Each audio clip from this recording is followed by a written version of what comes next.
helping the business. Lemonade stands to go crazy. Got a hot day. We have a few clouds out there, but not giving us showers or storms.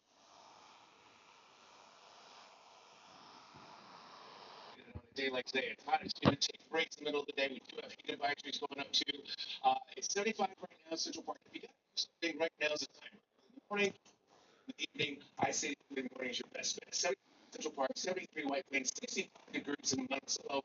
Their temps running between about 5 to 13 degrees warmer now than it was 24 hours ago.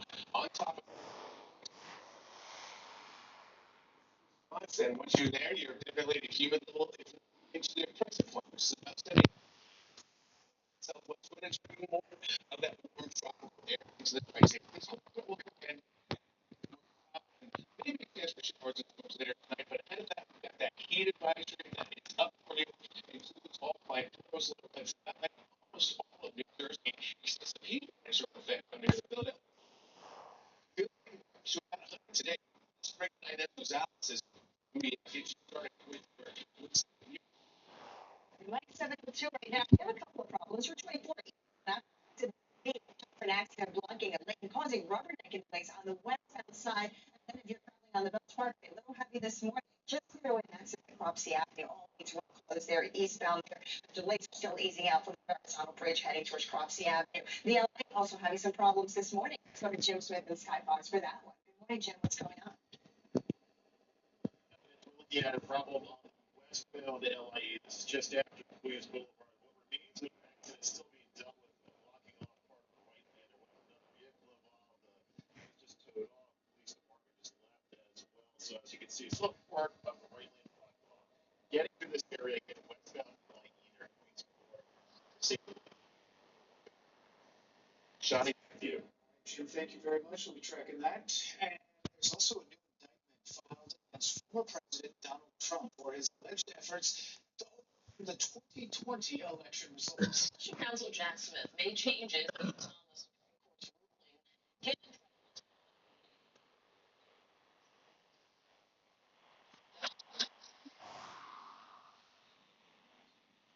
ruling. New indictment still centers on the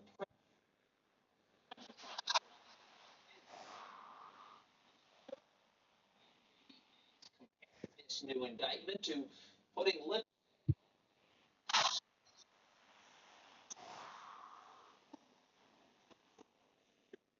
in an effort to comply with the Supreme Court ruling last month, granting broad immunity from prosecutorial acts. Charges against the former president remain the same, but there are key changes. The new indictment scraps allegations that former President Trump tried to sway the Justice Department to bolster his false claims of a stolen election. However, the new indictment keeps summaries of his interactions with Mike Pence, and it stresses that he wasn't just the vice president at the time, but also his running mate. Prosecutors believe that the former president's appeals to then Vice President Pence to flip the election his way do not constitute official acts. Former President Trump reacted strongly on social media. The illegally special counsel arranged and against me, which has all problems, to be dismissed immediately. I think it's clearly an effort to election interference from Jack Smith to be ashamed of himself. Congressman Jamie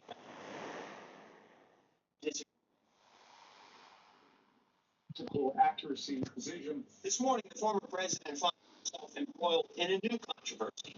A spokesperson for Arlington National Cemetery confirms that the confrontation took place between Trump campaign staff and a cemetery worker on Monday when the former president participated in a wreath laying ceremony.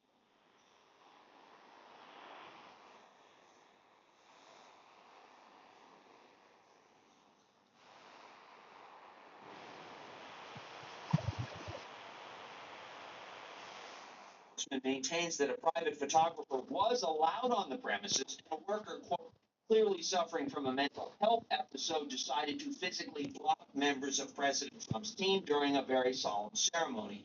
Utah Governor Spencer Cox, a Republican, shared a picture with the former president and others posing around the grave of Staff Sergeant Darren Taylor Hoover, one of the 13 Americans who died.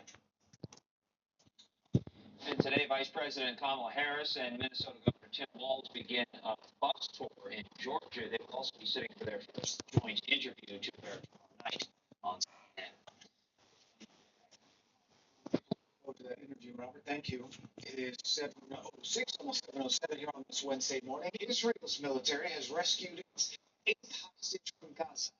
Schultz came on for Haiti, taking a call from Israeli Prime Minister Benjamin Netanyahu in Moscow. The father of 11 was killed during Hamas attack on October and was being held in underground tunnels in Gaza. Israel says 108 hostages, dead or alive, remain in Gaza. At least 36 are believed to be dead, including 3 were accidentally killed by Israeli forces in a rescue attempt. Large in Queens that caught fire overnight. Flames could be seen shooting into the night sky, and the fire there, you can see it, this remarkable image. It started around 9:30 last night. It is now out. Cycles reportedly caused that fire on the barge at the Siemens Metal facility. This is Long Island City. Smoke from the blaze could even be seen from Brooklyn. There are no reports of any injuries. Nassau County Police have made the first arrest under a new in Levittown. Officers were investigating a suspicious person report. They say he was trying to conceal his face, hiding a 14-inch knife when they approached him. Salem is charged with weapons possession and violating the Mass Transparency Act, approved by Nassau's Republican legislature in response to that New York City Public Schools start a week from tomorrow, and for now, students still have access to their cell phones. We've talked about this one. A cell phone ban has been in the works. They've been talking about it both at the state level and here in the city. Mayor Adams says he's not ready to enforce it. It's not yet.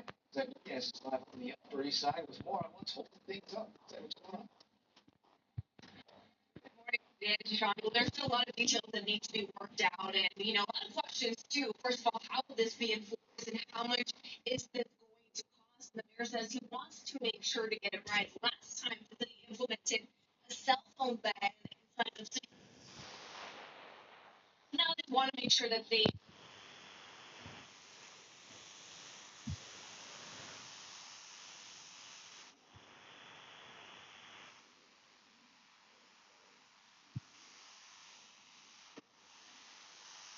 Yeah. Mayor Adams says New York City is not ready to impose a cell phone ban across all of its public schools. Over the summer, LA became the largest school district to ban cell phones at its schools. And there have been talks suggesting New York City leaders were inching closer to making a similar decision. School Chancellor David Banks even hinted that a big announcement was coming. Mayor Adams acknowledging that cell phones are a distraction, but he also wants to listen to parents' concerns. We want to make sure we have parents on board. We talk about the hurdles. A lot of parents are concerned about.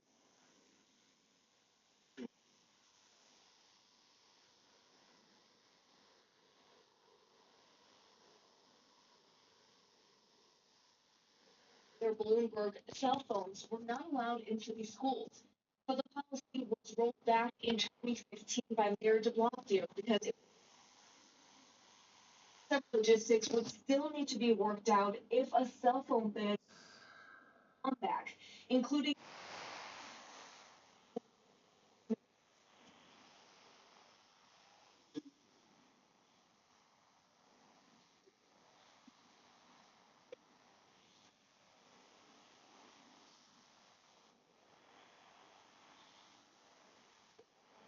You have to really work it out. So Governor Hochul's also considering a statewide ban on smartphones inside the classroom. She did go